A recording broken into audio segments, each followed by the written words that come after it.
అందరికీ నమస్తే. రేవంత్ రెడ్డి ఢిల్లీకి పోయినరు, వచ్చిర్రు. అక్కడ ప్రియాంక గాంధీని కలిసిండ్రు. ఆమెను పూలగుత్తి ఇచ్చి సన్మానించిండ్రు. వైనాడులో గెలిచిరు కాబట్టి. మల్లికార్జున ఖర్గేని గెలిచిర్రు. తర్వాత ముఖ్యంగా ఇక్కడ రాహుల్ గాంధీ విషయం. రాహుల్ గాంధీని కలిసిండ్రా లేదా, కలిస్తే ఇద్దరి మధ్య వ్యవహారం ఏం నడిచింది, ఎట్లా అయ్యింది? ఎందుకంటే ఇద్దరి మధ్యలో ఏదో గ్యాప్ ఉంది, ఇద్దరి మధ్య కొంత డిస్టెన్స్ కనిపిస్తుంది.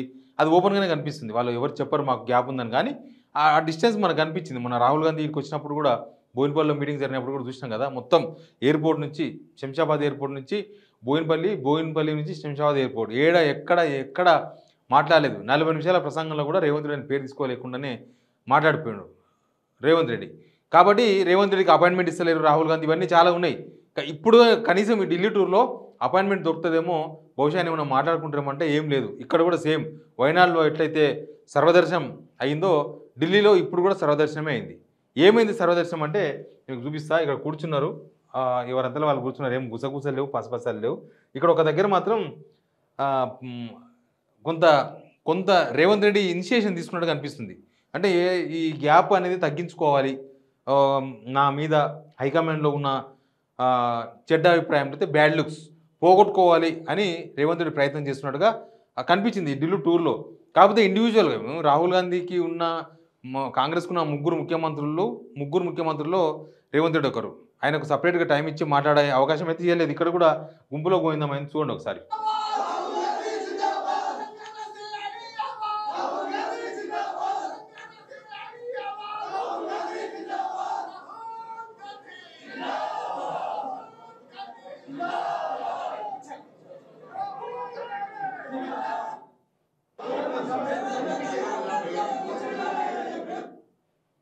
మనం అవతలలో జోక్ చేసినప్పుడు మనకు నవ్వు రాకపోయినా నవ్వాలి, లేకపోతే వాళ్ళతో మంచిగా ఉన్నాం.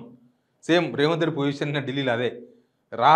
రాహుల్ గాంధీ ఎవరితోనైతే జోక్ చేస్తే కూడా మనం అర్థమైనా కాకపోయినా పగలబడి నవ్వాల్సిందే అన్నట్టుగానే ఈ వీడియో అయితే అట్లే ఉంది. వాళ్ళేదో మాట్లాడుకుంటున్నారు. సరే, తర్వాత ఇక్కడ ఒక దగ్గర కూర్చున్న వీడియో ఉంది. ఈ కూర్చున్న వీడియో ఇక్కడ మల్లికార్జున ఖర్గే కలిసింది. అదేందో రేవంత్ రెడ్డి కలిస్తే ఈ ఫోటో చూడండి, ఆయన కూడా నవ్వుతుంది. పాపం నవ్వచ్చు కదా మల్లికార్జున ఖర్గే. ఏమో ముఖం మార్చుకొని మాట్లాడు. ముఖ్యమంత్రి మీ పార్టీ ఆయనే కదా. సరే, వేరే పార్టీకి వెళ్ళి వచ్చినా మీరు అవకాశం ఇచ్చిరా, ఆయన ముఖ్యమంత్రి అయ్యండి. ఇప్పుడు కాంగ్రెస్ ముఖ్యమంత్రి అంటారు కానీ రేవంత్ రెడ్డి ముఖ్యమంత్రి అనలేం కదా. కాంగ్రెస్కి ఒక ముఖ్యమంత్రి, one of the CM of Congress. మరి అట్లాంటప్పుడు కనీసం కొద్దిగా నవ్వచ్చు కదా అనేది ఒక ఆప్షన్. తర్వాత నేను ఏమైందంటే, ఈ రాజ్యాంగ దినోత్సవం కదా, కాన్స్టిట్యూషన్ డే, ఆ సందర్భంగా అక్కడ కార్యక్రమం జరిగింది. ఆ కార్యక్రమానికి ఇంకా ఢిల్లీలో ఉన్నారు కాబట్టి డిప్యూటీ సీఎం, తర్వాత సీఎం ఉత్తమ్ కుమార్ రెడ్డి ఏమో కనబాలి. ఉత్తమ్ కుమార్ రెడ్డి అక్కడక్కడ కనిపించారు, మధ్యలో కనబడకుండా పోయిండు. వాళ్ళు కలిసిర్రు. అక్కడ కలిసడం అంటే అక్కడ వేదికల మీద గుసగుసలు పక్కపక్కలు ఏం లేవు, ఎవరి తిప్పలు ఆలేవని కూర్చున్నారు. Rahul Gandhi speech important. ఇక్కడ రాహుల్ గాంధీ స్పీచ్ ఏంటంటే, రాహుల్ గాంధీ స్పీచ్ మీరు వినాల్సిందే. ఈ స్పీచ్ను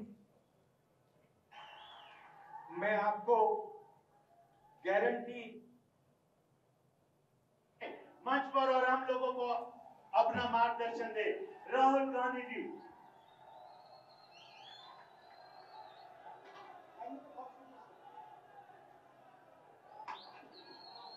చూడాలి. ఆ స్టేజ్ మీద ఒకన్న ఏకైక ముఖ్యమంత్రి రేవంత్ రెడ్డి, ఏకైక ముఖ్యమంత్రి. మిగతా వాళ్ళంతా కాంగ్రెస్ వాళ్ళు ఉన్నారు, కానీ ఏకైక డిప్యూటీ సీఎం. అక్కడ ఏం జరుగుతుందో చూడండి ఒకసారి.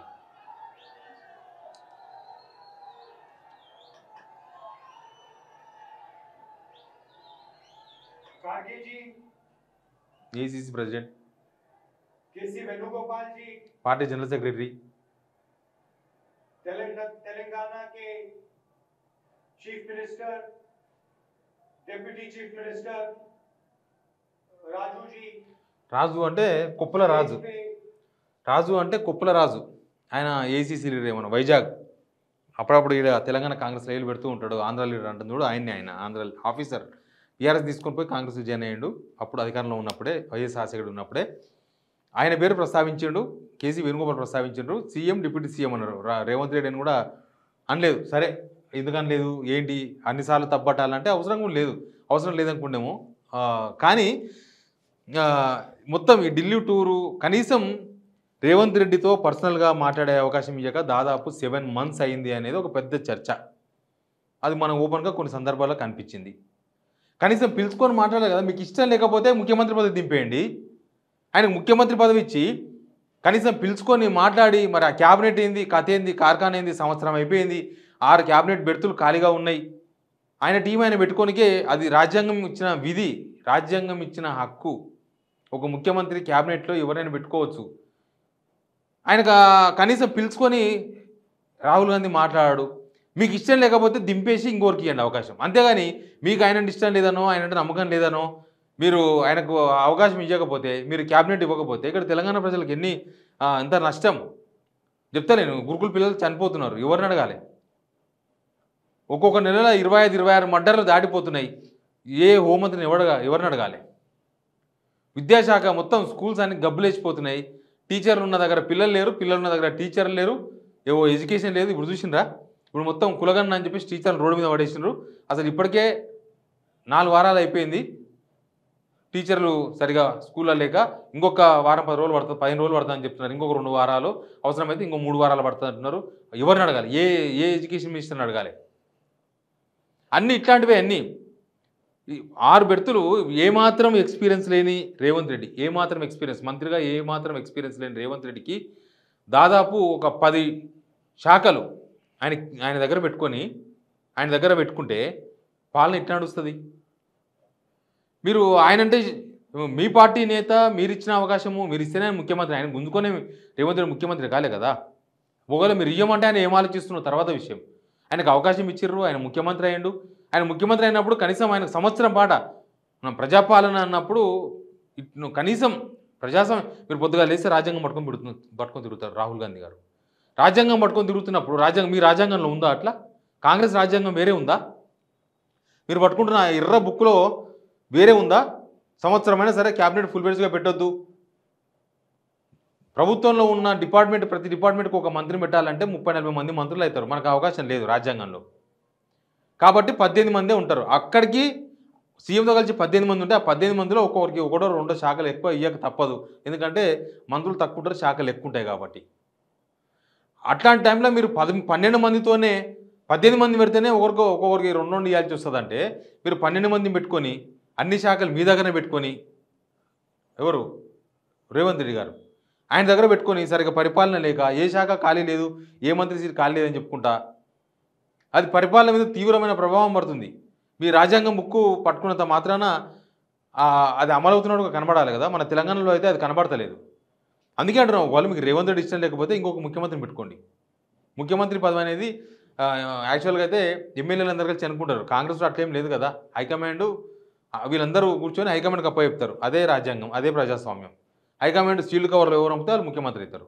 రేవంత్ రెడ్డి షీల్డ్ కవర్లో పేరు వచ్చింది, ఆయన ముఖ్యమంత్రి అయ్యిండు. మరి వచ్చినప్పుడు కనీసం ఆయన పరిపాలన సౌలభ్యం కోసం ఆయన పరిపాలన చేసుకోనికే కనీసం మంత్రివర్గం చేసుకొని కూడా అనుమతి ఇయ్యరా? ఇప్పుడు మీ పార్టీ వ్యవహారం కాదు ఇది. మీ పార్టీలో మీరు నామినేషన్ పోస్టులు ఇవ్వలేదంటే ఎవరికి ఇబ్బంది లేదు. మీ పార్టీలో జిల్లా అధ్యక్షులు ఇవ్వలేదంటే ప్రజలకి మీ ఇబ్బంది లేదు. మీ కార్యకర్తలకు మీ పార్టీకి ఉన్న ఇబ్బంది అయితేమో ఎవరికి సంబంధం లేని ఇష్యూ అది. కానీ మంత్రివర్గం అనేది అది అవసరం కదా. పాలనకు అవసరం, పాలకులకు అవసరం, జనానికి కూడా అవసరం కదా. ఎందుకు పర్మిషన్ ఇస్తలేరు రేవంత్ రెడ్డికి? నమ్మకం లేకపోతే దింపేసండి. అదే చెప్పేది నేను. రేవంత్ రెడ్డి నమ్మకం లేదు, రైట్. రేవంత్ రెడ్డి మీకు అగెనిస్ట్గా మాట్లాడుతున్నాడు, రైట్. మరి దింపేసేయండి. దింపేసి వేరే వాళ్ళకన్నా ఇచ్చి కనీసం ఆ క్యాబినెట్ ఫుల్ ఫ్లెడ్జ్గా పెట్టి కనీసం ఆ 18 మంత్రులతో సీఎంతో కలిపి పరిపాలన కొనసాగితే చూడండి. అటు ఆయనతో ముభావగా ఆయన కలవడం ఎందుకు, ముభావగా ఉండడం ఎందుకు, హైదరాబాద్కు వచ్చి కనీసం ఆయన పేరు కూడా ప్రస్తావించకపోవడం ఎందుకు, ఢిల్లీకి వస్తే కూడా ఏదో అనామకంలాగా అక్కడ తిరుగుడు ఎందుకు, కనీసం వేదిక మీద రాజ్యాంగ దినోత్సవం మీ ఒక ముఖ్యమంత్రి వేదిక మీద కూర్చుంటే మీ పక్కన కూర్చుంటే కనీసం ఆయన ముఖం చూడరు, కనీసం ఆయన పేరు తీయరు. అంతా ఏమనుకుంటుందో కాంగ్రెస్ హైకమాండ్ ఏమనుకుంటుందో, అసలు రేవంత్ రెడ్డి గురించి వాళ్ళ అభిప్రాయం ఏందో ఏం అర్థం కాని పరిస్థితి ఇది. మళ్ళా రాహుల్ గాంధీ మాట్లాడింది కూడా రోహిత్ వేముల గురించి మాట్లాడాడు, కులగన్న గురించి మాట్లాడాడు. మన తెలంగాణ ఇష్యూసే కదా ఇవి. రోహిత్ వేముల మన దగ్గరనే కదా చనిపోయింది. కులగన్న మన దగ్గరనే చేస్తున్నాం, ప్రపంచం అంతా చేస్తాం, దేశం అంతా చేస్తాం, మాకు అమెరికాగా ఒకవేళ కాంగ్రెస్ గెలిస్తే ఆడ కూడా చేస్తాం అన్నట్టు మాట్లాడుతున్నారు. రోజు పొద్దుగాలు వేస్తే అన్నీ మాట్లాడుతున్నారు. కానీ రేవంత్ రెడ్డి పేరు దీనికే మీకు ఇష్టం లేదు. రేవంత్ రెడ్డితో కొద్దిగా నవ్వుకుంటా పోవడం దీనికి కూడా ఇష్టం లేదు. రేవంత్ రెడ్డికి ఒక మంత్రివర్గం నింపుకోనికి అవకాశం ఈయనకి ఇష్టం లేదు. అది రేవంత్ రెడ్డి లోపమా, మీ లోపమా, ఎవరి లోపమో కానీ అది జనాలకు శాపంగా మారింది. జనాలకు శాపంగా మారి జనాల ప్రాణాలు పోయే కాడికి వస్తున్నది. ఇది మొత్తంగా ఢిల్లీ టూర్. పాపం ఇండివిజువల్గా కలుస్తాడేమో రాహుల్ గాంధీని. కనీసం ఏమైనా ఒక ముఖ్యమంత్రి రాహుల్ గాంధీని కలిసి కొద్దిగా ఏదైనా పర్మిషన్స్ తీసుకొని వస్తారేమో అనుకుంటే నో పర్మిషన్స్. జనంలో జాతర, జాతరలో జనం, గుంపులో గోవిందం అన్నట్టు అయిపోయింది ఇది. ఇది ఇంకెక్కడ దాకా పోతుందో, ఎట్లా పోతుందో. మరి డిసెంబర్ 9, డిసెంబర్ 7కు సంవత్సరం అయిపోతుంది. అప్పుడు కూడా మీరు క్యాబినెట్ విస్తరణ, ఈ 6 మంది బెర్తులు నింపకుండా ఇట్లే ముభావంగా ఒక ఆకాశం దిక్కు, ఒక భూమి దిక్కు, ఒక ఆ పక్క, ఒక తూర్పుకు, ఒక పడమరకు చూసుకుంటూ పోతే జనాలకు ఇప్పుడే అసహించుకునే స్టేజ్కి వచ్చింది వ్యవస్థ. ఏమైతే చూద్దాం. Please subscribe signal TV.